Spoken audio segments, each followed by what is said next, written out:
في سبب خطير جدا محدش بيقوله هو السبب الحقيقي لكل الناس ترامب. كلنا عارفين ان العالم اليومين دول متشقلب، بس الغريب انك تلاقي اسم بيتكرر في كل حاجه، اقتصاد، سياسه، اعلام، فضايح، حتى في الحروب اللي بتحصل بعيد عن امريكا تلاقي اسمه موجود برضه، دونالد ترامب. الراجل اللي الناس بتفتكره مجنون، بيغلط، بيتهور، بيشتم، بس مفيش حاجه بتخليه يرجع عن غلطه. يا ترى ازاي؟ هل هو عبقري فعلا، ولا الدنيا دي ماشيه بنظام كبير واحنا مش شايفينه؟ هل ترامب فعلا مجرد رئيس، ولا هو الواجهه اللي بتمثل قوه ضخمه بعيد عن تخيلاتنا؟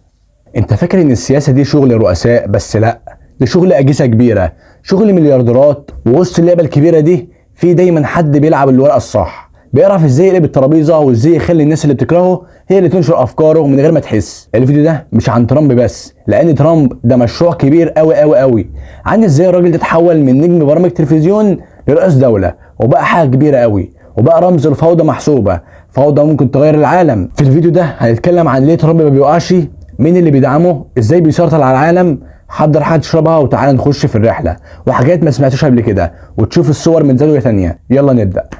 كل الناس فاكره ان ترامب طلع فجاه في 2016 وقال لهم انا هبقى رئيس امريكا من غير اي خطه مرسومه، وهم صدقوه فعلا وراحوا انتخبوه فبقى رئيس امريكا. بس الحقيقه ترامب كان مشروع بيتجهز من سنين طويله جدا، مش من اول ما قال انه داخل الانتخابات، لا، من ايام ما كان بيشتري كازينوهات وظهوره جنب اهم الشخصيات في امريكا. كل دي كانت تجهيزات، تمهيد لليوم اللي هيتحرك فيه بجد. الراجل ده كان بيلف في دوائر رجال الاعمال الكبار، الناس التقيله قوي في الاقتصاد، وعنده صداقات مع مليارديرات وعلاقات ماليه ملهاش اخر. يعني ترامب مش راجل غني، ده راجل غني بالصله. انت متخيل ان في فيديو لترامب من التسعينيات بيقول فيه انه ممكن يدخل الانتخابات الرئاسيه؟ يعني الراجل من زمان حاطط ده في دماغه، بس لما يدخل ازاي؟ يدخل بعد ما الناس زهقت من النظام كله، وده اللي حصل في 2016. امريكا كانت مخنوقه، الشعب زهق من الديمقراطيه والجمهوريين، الاعلام كذاب، الاقتصاد مش مستقر، فكان لازم يجي الشخص المنقذ اللي عكس ده تماما، اللي قايل لهم انا مش سياسي، انا رجل اعمال وهغير النظام ده كله. وهنا كان السحر اللي بجد. ترامب مفيش حد دعمه في البدايه، كل الاعلام ضده، وهو عارف انه مش لازم الاعلام يحبه، هو محتاج الاعلام يكرهه قوي قوي قوي. كل ما يشتموه الشعب الامريكي الغلبان يحس انه مظلوم، وكل ما يتهاجم من الطبقه المتوسطه تشوف انه مختلف. دي لعبه قويه جدا جدا اسمها الضحيه القويه، وده اخطر نوع من الزعماء. الناس كانت فاكره انه هيسقط بسرعه ومحدش هينتخبه، بس هو كان عامل حساب ده من بدري، كان محضر تيم وممولين بشغالين، وكان داخل بعباره صريحه: انا مش جاي اخدم النظام، انا جاي اهده واعيد تشكيله.